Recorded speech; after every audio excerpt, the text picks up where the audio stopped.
இயேசு கிறிஸ்துவின் இன்ப இனிய நாமத்தில் வாழ்த்துகிறோம்.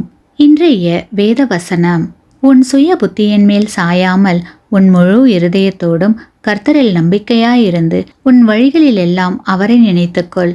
அப்பொழுது அவர் உன் பாதைகளை செவ்வைப்படுத்துவார். நீதிமொழிகள் 3ஆம் அதிகாரம் வசனங்கள் 5 மற்றும் 6. Today's Bible verse. Trust in the Lord with all your heart and lean not on your own understanding.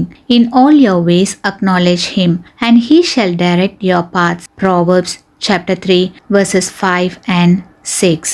நாம் என்ன செய்ய வேண்டும் என்று கர்த்தர் விரும்புகிறார் என்று நமக்கு எப்படி தெரியும்? சில நேரங்களில் தேர்வுகள் சரியான அல்லது தவறான விஷயமாக தோன்றும் போது பாதை தெளிவாக இருக்கும். மற்ற நேரங்களில் 2 விருப்பங்களும் சரியாக இருக்கும் போது அதை அறிவது அவ்வளவு எளிதல்ல. ஆனால் நீங்கள் என்ன செய்ய வேண்டும் என்று கர்த்தர் விரும்புகிறார் என்று எப்படி சொல்ல முடியும்? தேவன் யார் என்பதை நினைவில் வைத்துக் கொள்வதே முக்கியமானது. இன்றைய வேத வசனத்தில் கர்த்தரை கனிவாகவும் பொறுமையாகவும் நேர்மையாகவும் இரக்கமுள்ளவராகவும் விவரிக்கப்பட்டிருக்கிறது.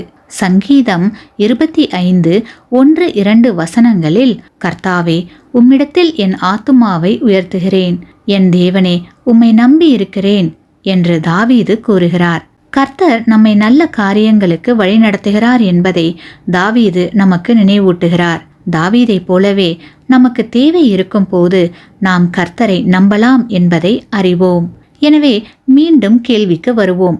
2 தேர்வுகள், 2ம் சரியாக தோன்றும் போது நாம் எந்த வழியில் செல்வது?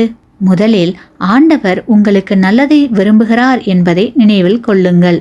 இரண்டாவதாக, ஆண்டவர் நம்மை சுற்றியுள்ளவர்களை நமக்கு உதவ வைக்கிறார்.